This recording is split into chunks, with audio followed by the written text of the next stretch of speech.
श्री शिवाय नमस्तु भयम। दोस्तों, जैसा कि आप सभी लोग जानते हैं कि 8 मार्च 2026 यानी रविवार को पड़ रही है चैत्र महीने की शुक्ल पक्ष पंचमी तिथि, जो बहुत ही खास है। और दोस्तों, ये वो तिथि है जो कि चैत्र महीने में रविवार को पड़ रही है। दोस्तों, इसी दिन किया जाने वाला पंडित जी द्वारा बताया गया एक लाल फूल और एक सफेद फूल वाले उपाय आप लोगों को जरूर करना चाहिए, क्योंकि दोस्तों ये एक ऐसा उपाय है जो कि हर दिन नहीं किया जाता। चैत्र महीने में जो रविवार की पंचमी तिथि आती है उसी दिन किया जाता है। अगर आप लोगों ने इस उपाय को नहीं किया है या किसी कारणवश नहीं कर पाए हो तो इस चैत्र रविवार पंचमी तिथि के दिन इस उपाय से मत चूकना। दोस्तों देखिए, यह दिन इतना खास होता है, कितना महत्वपूर्ण होता है। देखा गया है कभी कभी बड़े बड़े पूजा पाठ अनुष्ठान से जो मनोकामना पूर्ण नहीं होती है, वह चैत्र रविवार के दिन एक छोटे से करने से ही आपकी मनोकामना पूर्ण हो जाती है। और बहुत सारे लोगों ने इस उपाय को किया भी है और उनको इस उपाय को करने का फल भी जरूर मिला है। अगर आप लोग भी इस उपाय को इस रविवार के दिन करना चाहते हैं तो आप इस उपाय को पहले अच्छे से समझ लेना, सुन लेना, उसके बाद करना। आपको इस उपाय का फल जरूर मिलेगा, आपकी सभी मनोकामनाएं पूरी हो जाएंगी।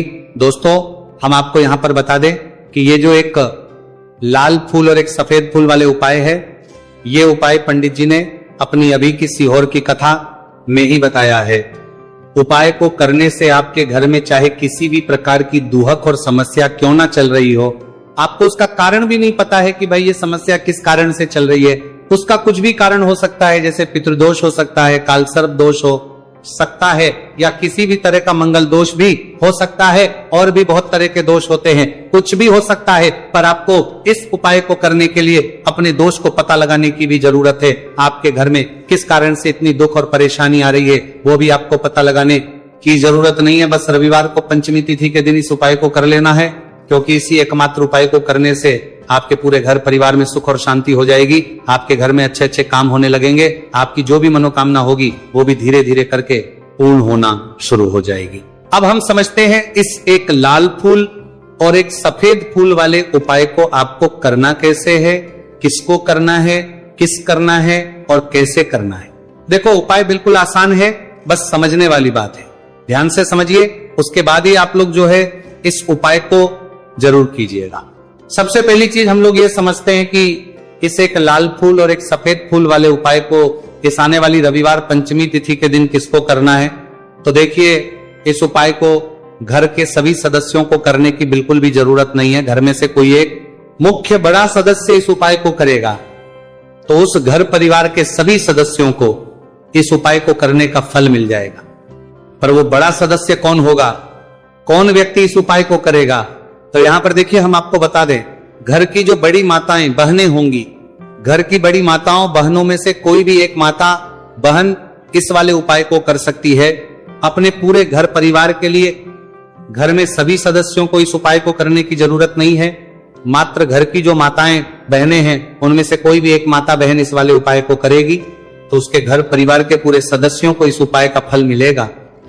अगर किसी कारणवश माताएं बहनें घर में उपस्थित ना हो या वो इस उपाय को ना कर रही हो, कुछ दिक्कत हो, तो भाई उस जगह पर फिर घर का कोई बड़ा व्यक्ति भी इस उपाय को कर सकता है।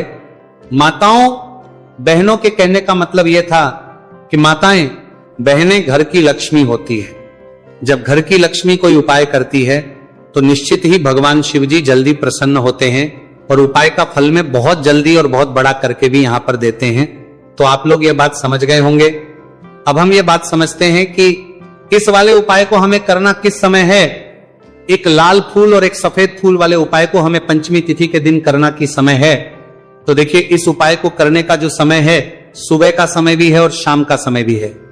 अब देखिए, यहां पर हम मुख्य रूप से सुबह का समय नहीं बोलेंगे, क्योंकि देखिए ये जो पंचमी तिथि है और आप सभी लोग जानते हैं रविवार पंचमी तिथि के दिन का प्रदोष काल का मतलब शाम का जो समय होता है ना, इस दिन भगवान शिव जी का सबसे प्रिय दिन होता है। तो आप लोग इसे एक लाल फूल एक सफेद फूल वाले उपाय को सुबह के समय भी कर सकते हो और शाम के समय प्रदोष काल में भी कर सकते हो। सुबह के समय अगर कर रहे हो तो 10 या फिर 11 बजे तक भी अगर उपाय करोगे तो भी आपको उपाय का फल मिलेगा। वही अगर शाम के समय कर रहे हो तो इस दिन जरूर शाम के समय का ध्यान रखना कि शाम के 6 बजे से लेकर 7 बजे के बीच में अगर आप इस उपाय को कर सकते हो तो बिल्कुल कर लेना, पूरी कोशिश करना। पर अगर किसी कारणवश इस समय के बीच में ना कर पाओ तो रात 8 बजे तक भी अगर आप उपाय को करोगे तो आपको उपाय का फल जरूर मिलेगा। ये बात आपको समझ आ गई कि आप इस उपाय को सुबह और शाम दोनों समय कर सकते हो। मतलब करना आपको एक ही समय है। घर में से किसी एक ही बड़े व्यक्ति को करना है, एक ही बार इस उपाय को करना है, दोनों समय नहीं करना है। आपको जो समय अच्छा लगे आप उस समय पर इस वाले उपाय को कर सकते हैं। तो चलिए जानते हैं इन विशेष उपायों के बारे में। लेकिन उससे पहले जो भी मेरे भाई मेरी प्यारी बहनें आज चैनल पर पहली बार आए हैं या मेरी आवाज आज पहली बार सुन रहे हैं, अगर आप भी महादेव के सच्चे भक्त हैं तो वीडियो को लाइक और चैनल को सब्सक्राइब जरूर कर लें और कमेंट बॉक्स में लिखें हर हर महादेव देखो। अब सबसे पहली बात आती है कि इस उपाय को हमें करना किस लिए है। जैसा कि हमने अभी आपसे बोला कि इस उपाय को करने के बाद आपके जीवन में बहुत सारी खुशियां आएंगी, आपकी मनोकामनाएं पूर्ण होंगी, आपकी धन की समस्या दूर होगी, आपकी पैसों की समस्या दूर होगी।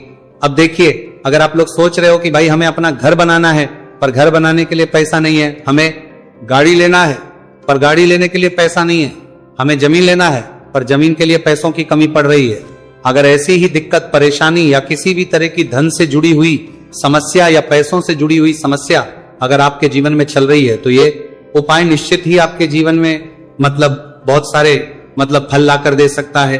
इसीलिए अगर आपके घर में बहुत ज्यादा दिक्कत समस्या परेशानी चल रही है, धन से जुड़ी हुई पैसों से जुड़ी हुई, धन की बहुत ज्यादा कमी आ रही है, पैसों की आवक नहीं हो रही है, भाई आप लोगों को इस वाले उपाय को जरूर करना चाहिए। घर में से किसी एक भी बेबे व्यक्ति को अब इस उपाय में करना क्या है वो सबसे पहले हम लोग जान लेते हैं। उपाय की सामग्री हम लोग सबसे पहले जानते हैं कि इस उपाय में किस किस चीज की आवश्यकता पड़ेगी।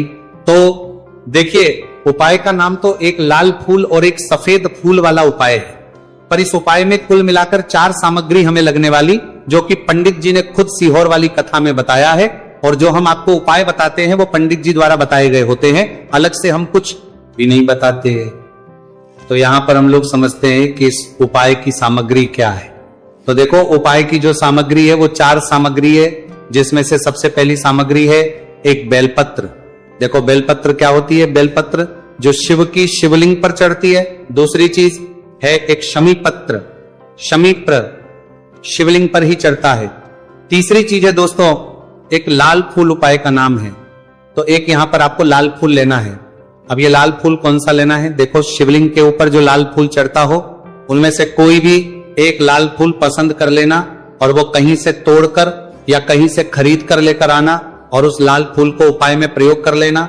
उसके बाद में एक सफेद फूल का विशेष रूप से ध्यान रखना, जो सफेद फूल शिवलिंग पर चढ़ता हो सिर्फ वही सफेद फूल लेकर आना, इसके अलावा कुछ मत लेकर आना, लेकिन केतकी का मत लेना। तो एक एक मात्रा में ही आपको ये चारों सामग्री चाहिए। एक बेलपत्र, एक शमी पत्र, एक लाल फूल और एक सफेद फूल। ये चारों सामग्री आप लोग तैयार करके रख लें। प्रदोष काल में या सुबह के समय जब भी आप इस उपाय को कर रहे हैं, जैसे ही आपके उपाय की सामग्री तैयार हो जाती है तो क्या हम सीधा उपाय को करने के लिए इन चारों सामग्री को उपाय करने के लिए जा सकते हैं? नहीं। तो यहां पर आपको इस बात का ध्यान रखना है कि हम भगवान शिव जी को प्रसन्न करने के लिए तो जा रहे हैं, हम अपनी मनोकामना को पूर्ण करवाने के लिए तो जा रहे हैं, पर हमें यह दर्शाना बिल्कुल भी नहीं है कि हम सिर्फ अपने फायदे के लिए भगवान शिव जी के मंदिर में आए हैं। इसीलिए हम इस उपाय को करने के साथ साथ में भगवान शिव जी की पूजन अर्चना के लिए कुछ सामग्री भी जरूर लेकर जाएंगे। जैसे कि सुबह समय अगर आप उपाय को कर रहे हो, इस एक लाल फूल और एक सफेद फूल वाले उपाय को, तो भाई सुबह के समय आपको 1 लोटा जल लेकर जाना है। जो लोग प्रतिदिन शिव जी के मंदिर जाते हैं, पूजन अर्चना करते हैं, जल चढ़ाते हैं, फूल बेल पत्र सब कुछ चढ़ाते हैं, भाई वो अपनी पूजन अर्चना वैसी की वैसी ही करना। बाकी जो सिर्फ उपाय को करने के लिए जा रहा है, जो कुछ भी लेकर नहीं जा रहा है, उसे कम से कम 1 लोटा जल अपने घर से भर कर लेकर जाना। अगर आप उपाय को कर रहे हो, है ना, क्योंकि इस वाले उपाय को आप भगवान शिव जी की पूजन अर्चना करने के बाद ही करना। वहीं अगर बात करें शाम के समय की, अगर कोई व्यक्ति शाम के समय प्रदोष काल में इस वाले उपाय को कर रहा है तो भाई आपको मात्र एक घी का दीपक तैयार करना है।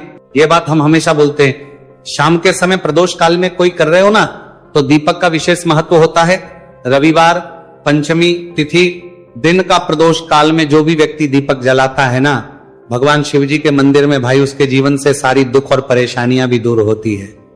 तो भाई इस दिन दीपक का विशेष रूप से ध्यान रखना आप लोग। अगर आप इस उपाय को शाम के समय प्रदोष काल में कर रहे हो, है ना, ये जो दीपक आप लोगे ये आटे का लोगे। जो आटा आप गूंद दोगे उसके अंदर कुछ भी मत डालना, मात्र साधा आटा लगाकर उसे तैयार कर लेना और एक मीडियम साइज का दीपक तैयार कर लेना। दीपक ना ज्यादा छोटा हो ना ज्यादा बड़ा हो, है ना। उसके बाद में दीपक आपका तैयार हो जाए तो इसके अंदर जो बत्ती रखोगे वो गोल बत्ती रखोगे। देखो गोल बत्ती भी दो तरह की होगी, एक बाजार की और एक घर वाली। तो कोशिश करना अपने घर में जो रुई रखी हुई है उस रुई से आप लोग एक गोल बत्ती अपने ही हाथों से बनाओ।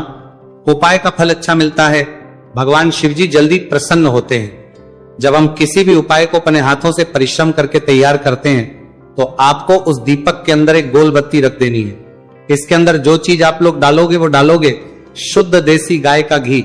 इस बात का विशेष रूप से ध्यान रखना, शुद्ध देसी गाय का घी ही डालना है, तेल वगैरह नहीं। आज के दिन तो मत डालना, रविवार पंचमी तिथि के दिन, क्योंकि भगवान शिव जी का सबसे प्रिय दिन और प्रिय समय पर हम लोग इस वाले उपाय को कर रहे हैं। तो थोड़ा सा शुद्ध गाय का घी इतना डालना कि वो दीपक कुछ समय तक चल सके। ना बाजार वाला मिलावटी घी डालना, ना भैंस का घी डालना, शुद्ध देसी गाय का घी। आपको ढूंढने में थोड़ी मतलब मेहनत लगेगी और महंगा भी मिलेगा, पर गाय के घी से भगवान शिव जी प्रसन्न होते हैं और उसी शुद्ध देसी गाय के घी से घर में बरकत भी बनी रहती है और हमारे घर में सुख शांति भी बनी रहती है। इसलिए शुद्ध देसी गाय का घी अपने घर में हमेशा रखा करो। वो भगवान शिव जी के कार्यों में भी उपयोग में आता है और उपायों में भी हम लोग प्रयोग कर सकते हैं। तो यहां पर आपकी सारी तैयारियां हो, बड़े आर्गय की सरकारी तैयारियां हो चुकी है। उपाय को करते समय शुद्धता का विशेष रूप से ध्यान रखिएगा। सुबह कर रहे हो तो भाई सुबह तो आपको स्नान करना ही करना है, बाकी शाम को कर रहे हो तो शाम को मात्र हाथ मुंह धोकर भी आप लोग इस वाले उपाय को कर सकते हो। कोई दिक्कत वाली बात नहीं है भाई।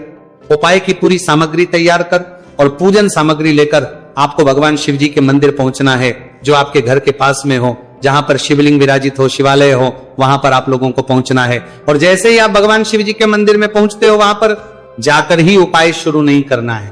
पहले आपको भगवान शिव जी की पूजन अर्चना करना है। पूजन अर्चना कैसे करोगे? सुबह के समय गए हो तो एक लोटा जल वगैरह जो भी पूजन सामग्री लेकर गए हो, उससे पहले पूजन सामग्री आप लोग मतलब पूजन भगवान शिव जी की कर लो। जो व्यक्ति सिर्फ एक लोटा जल लेकर गए वो शिव जी के शिवलिंग पर मात्र एक लोटा जल एक धारा से धीरे धीरे करके चढ़ा लो। अपनी पूजन अर्चना आप लोग जो है पूरी कर लो पहले। उसी के बाद अगर आप शाम के समय कर रहे हो तो पहले जाकर बैठना है भगवान शिव जी के शिवलिंग के पास में। आप जो दीपक तैयार करके लेकर आए हो उस दीपक को पहले जलाना है। ये जो दीपक आप लोग जलाओगे ना, ये किसी और की माचिस से मत जला, अपनी ही माचिस अपने ही घर से लेकर आना और इस दीपक को अपने ही माचिस से जलाना। अगर आपने मंदिर की माचिस या किसी और की माचिस ले ली, इस उपाय को करने में इस उपाय का फल उस व्यक्ति को भी बहुत मिल जाएगा। इस बात का ध्यान रखना। अपने घर से अपनी ही माचिस लेकर जाना और इस दीपक को जलाना। दीपक को जलाने के बाद भगवान शिव जी की शिवलिंग के पास में रख देना। शिवलिंग के इतना पास में मत रखना कि शिव जी को आंच लगे, थोड़ी सी दूरी बनाकर ही जो है इस दीपक को शिवलिंग के पास में आप लोग रख दीजिएगा। अब जैसे ही आपकी पूजन अर्चना हो जाती है, भगवान शिव जी के शिवलिंग के सामने या आसपास कहीं पर भी बैठ जाइए उपाय को करने के लिए। और उपाय को करने से पहले आप लोग अपनी वो चारों पूजन सामग्री निकाल लीजिए। उपाय की जो सामग्री है वो निकाल लीजिए और भगवान शिव जी के शिवलिंग के ऊपर एक माता अशोक सुंदरी जी का स्थान देख लीजिए। माता सुंदर जी का जो स्थान होता है वो जलाधारी के ऊपर होता है। जलाधारी के बिल्कुल बीचों बीच में होता है। आप लोगों ने देखा भी होगा शिवलिंग की जलाधारी होती है। जलाधारी के बिल्कुल बीचों बीच का जो स्थान होगा वो माता अशोक सुंदर जी का स्थान होगा, क्योंकि यहीं पर हमें ये जो है उपाय को करना है। सबसे पहली चीज, अब हम उपाय को करना शुरू करते हैं, आप सबसे पहले अपनी एक बेलपत्र उठा लो। एक बेलपत्र को आपको माता अशोक सुंदरी जी वाले स्थान पर सबसे पहले समर्पित करना है। बेलपत्र की डंडी का मुख होगा जलाधारी की तरफ, जहां से जल बहता है और नीचे गिरता है, और बीच वाली बड़ी पत्ती का मुख मतलब शिवलिंग की तरफ होगा। इस तरीके से आपको इस बेलपत्र को माता अशोक सुंदरी जी वाले स्थान पर समर्पित कर देना है। उसके बाद में अपनी एक शमी पत्र उठा लो जो आप उपाय के लिए लेकर आए हुए हो। शमी पत्र को उठाकर शमी पत्र की भी जो डंडी का भाग होगा वो जल की तरफ करके, जहां से जल बहता है नीचे गिरता है उस तरफ करके, और पत्ती वाला भाग शिवलिंग की तरफ करके इस शमी पत्र को भी उस बेल पत्र के ऊपर आपको समर्पित कर देना है। समर्पित करने के बाद अब आप ले लो अपना एक लाल फूल जो आप उपाय को करने के लिए लेकर आए हुए हो। इस लाल फूल का जो खिला हुआ भाग होगा, चाहे वो गुलाब का फूल हो, चाहे कोई सा फूल जो शिवलिंग पर चढ़ता हो, भाई उस फूल का जो खिला हुआ भाग होगा वो शिवलिंग की तरफ होगा। बाकी जो पीछे का भाग होगा फूल का, वो जलाधारी की तरफ, जहां से जल बहता है नीचे गिरता है उस तरफ होगा। और आखिरी में आपका जो एक सफेद फूल बचा हुआ है, इस सफेद फूल को भी आपको लेना है, और सफेद फूल का जो खिला हुआ भाग होगा वो शिवलिंग की तरफ होगा, जहां पर शिवलिंग रखा हुआ है उस तरफ होगा, और डंडी का भाग जलाधारी के पीछे की तरफ हो जाएगा। मतलब जो जहां से जल बहता है और नीचे गिरता है, जब आप एक बेलपत्र, एक शमी पत्र और एक लाल फूल, एक सफेद फूल चढ़ा रहे हो, तो उस समय आप लोगों को कांता भगवान या कांता चक्र का नाम लेते हुए ही जो है इस उपाय को करना है, और भगवान शिव जी और नारायण जी का स्मरण करते हुए ही इस उपाय को आपको करना है। तो जब भी आप एक बेलपत्र, एक शमी पत्र, एक लाल फूल और एक कमी हो रही है, जो भी दुख और समस्या परेशानी चल रही हो आपको अपनी, वो दुख और जो है भगवान शिव जी से उपाय को पूरा करने के बाद वहीं पर पास में बैठकर बोल देना है, हाथ जोड़ के आंखें बंद करके अपनी परेशानी और श्री शिवाय नमस्तु भयम का जाप करना है। दोस्तों, आज हमने इस वीडियो में कुछ उपाय बताए हैं जो आपको करने हैं। अगर आपको वीडियो अच्छी लगी हो तो वीडियो को 1 लाइक और चैनल को सब्सक्राइब जरूर करें। हर हर महादेव।